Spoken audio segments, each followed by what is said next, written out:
The Shark Deck. I'm Johnny Mac with your daily comedy news. Craig Ferguson is starting a new podcast. Not sure the title's going to work for SEO, Craig. It's called Joy, a Podcast. This launches this week on the 1st. The show will see him interview a broad range of guests from the worlds of entertainment, science, and government as he asks, how's our joy doing? Is it bridled on life support? Where do we find joy in a world that seems by any rational measure to be collapsing around us? A good set of initial guests include Gabriel Iglesias, Tony Hawk, Angela Kinsey, Kathy Lee Gifford, Diedrich Bader, we know him from The Drew Carey Show, Lewis Black, Wendy Malick, Shirley Manson, and Tom Papa. Ferguson said, I feel like I'd let everyone down by not doing a podcast. I feel like I'm the last person to have a podcast. I couldn't really see a way to do it for a while.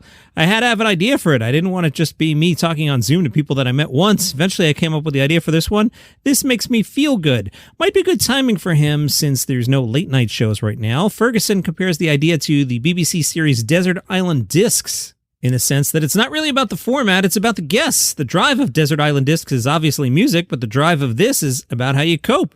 How do you see your way out of the darkness? How do you shake off the demons? How do you form your own personal Saint Anthony? Craig said, it's my hope that as time goes on, I can talk to people who are not in show business and who may have a challenging or different approach to joy. For example, if you talk to a homicide detective or a pediatric oncologist, these are very different, catastrophic at times, things to deal with. So how do you survive? Because joy is a coping mechanism.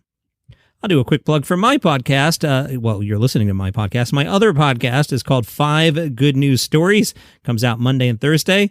It's a quick hit like this, and I tell you 5 good news stories, only good news, so it's the number 5 good news stories. Tom Segura was on Theo Von's podcast talking about working out. No, not working out material, working out your muscles. And Tom said, I would get to a certain point, and then I'd have the mentality of like, oh, I got there. It's almost like the race is over. I'm done now. I'm good. Then what happens is you get back to old habits and you get out of shape, and all of a sudden you're like, oh, fudge, how did this happen again? And then you go, all right, I'm going to work out and eat clean. And then you lose weight and you start to go, oh, I did it. I got to the number again. And then you just pull back. And I got really frustrated by that. I was on tour. We were working out on tour, but not really dialed in on food. And the tour was like aggressive, like nonstop. But I remember that I got back to LA to shoot this thing. I was shooting this pilot I had written. I was covering the whole production. And I remember I was in the wardrobe fitting for it. And I was like, oh, this sucks. And then I left there after that week and I was like, I have to take this more seriously. But the difference is that I no longer go, if I see a number that I like on a scale, that means I'm good. I realized you have to do it like that. There's no end. It's just continuous, right? So I just made it part of what I do. I know that I want to eat certain types of food that are good for me. And I'm not saying I'm the most strict dude ever, but there's so much more clean eating and I like the workouts. I like being active. And I feel like I'm very fortunate that I have a full-time trainer.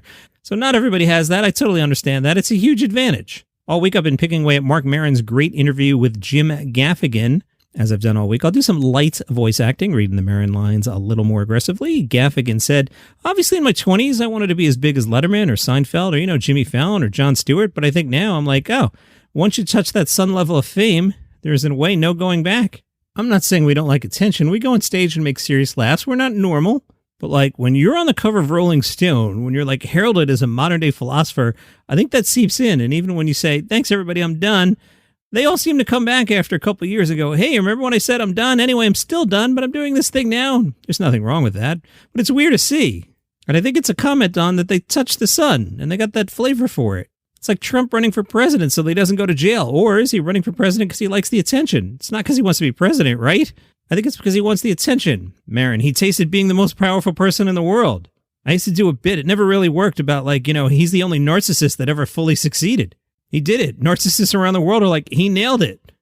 A worm has been named after Conan O'Brien. Yes. A species of Nemeridarian worm. I could redo that, but I'm not going to. Discovered by a Clemson University marine biologist 5 years ago, affects the reproductive performance of Caribbean spiny lobsters, which, as you know, are a critical species in the Caribbean. Antonio Baeza, and with a name like that, this dude is handsome, right? Should I look him up? He's an associate professor in the Department of Biological Sciences. I'm looking him up. 100%. Nailed it. Antonio discovered the new worm while researching parental behaviors of the spiny lobster, Penurius argus, in the Florida Keys. Again, don't come to me for scientific pronunciation. He named the worm after Conan because of its physical characteristics, being long-bodied and pale with a slight tint of orange. I'm Erica, one-third of the podcast Books and Betches, a comedy book podcast where we swear, spoil, and we talk about... Whoa, you cannot say that in this. What do you mean? That's our slogan. It's our gimmick. How about we just give some examples of things we talk about? Well, there's a lot of chaos. I'm Kristen, and with me I have... Whopper! No. A lot of sidebar conversations. Are you denying the existence of chupacabras? You know, Erica, yes, I am.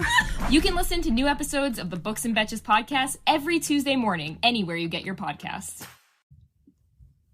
Did you enjoy my time with Nath Valvo on Friday's podcast? I did.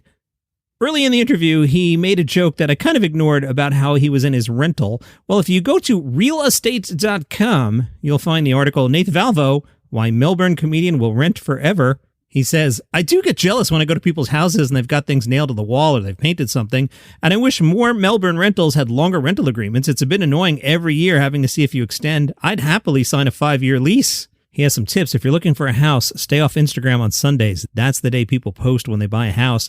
That's the day you see the photo of the person you didn't like in high school standing in front of a sold sign, and it ruins your day. And if you do see it, report the image as offensive. Steve Hofstetter spoke to WIZM. He was discussing legislation in Minnesota about legalizing recreational marijuana. Steve had an interesting take. He said, the problem is, once you legalize marijuana, you have to have free school lunches because the kids are going to be hungry because their parents are eating all the food. Missouri just legalized it, and they have no idea what they're doing. In Illinois, right over the border, where it's been legal for a while, you go into a dispensary, and it looks like an Apple store. And in Missouri, it looks like some guy's tie-dye basement. They haven't caught up yet. It's wild to see. So I wonder how long it'll take Minnesota to go from basement to business, because it takes a bit. Congratulations to stand-up comedian Eric Rushton, who's been named as the first winner of the Channel 4 Sean Locke Comedy Award. The new prize was created to showcase talented new writers and performers who embody the alternative comedic spirit of Sean and Channel 4 in the UK. Sean Locke died in August 2021 after developing cancer. The award was presented by his friend, fellow comic Bill Bailey. Eric, the winner, will now be given an opportunity to kickstart his own career in TV comedy. He'll get £5,000 to support his live work, as well as a script commission from Channel 4's comedy team, and a £1,000 commission to write a script for the broadcaster's digital strand. Channel 4 said, since his comedy debut in 2014, Eric has been impressing audiences with his intelligent, playful material and likable, self-deprecating stage persona. In 2020, he won the prestigious Leicester Mercury Comedian of the Year award. Eric says, watching Sean Locke was a huge part of my childhood. I'm such a huge fan, and I can't think of a better person to be associated with. That's your comedy news for today. Follow the show for free on Apple Podcasts, Spotify, YouTube. I'm trying to get to 1,000 subscribers on YouTube so I can monetize this thing. So do me a favor, go on YouTube, push subscribe. You don't have to listen because you just did, but it'll help me out. It'll get me closer to 1,000. Maybe I can make a couple bucks and buy you my own iced coffee. You know what I'm saying? See you tomorrow. Hi, I'm Mark Francis and host of a new podcast, The Messi Effect. Join us as we take you into the exciting new world of Argentine soccer phenomenon, Lionel Messi. And his new life at Inter Miami will bring you into the glitz, the glamour, the star-studded events, along with the exciting journey to a new world of U.S. soccer and international football with news and stories 3 times a week. Come along for the ride as Messi, Miami, and Major League Soccer experience the journey of a lifetime. Get the Messi Effect wherever you get your podcasts.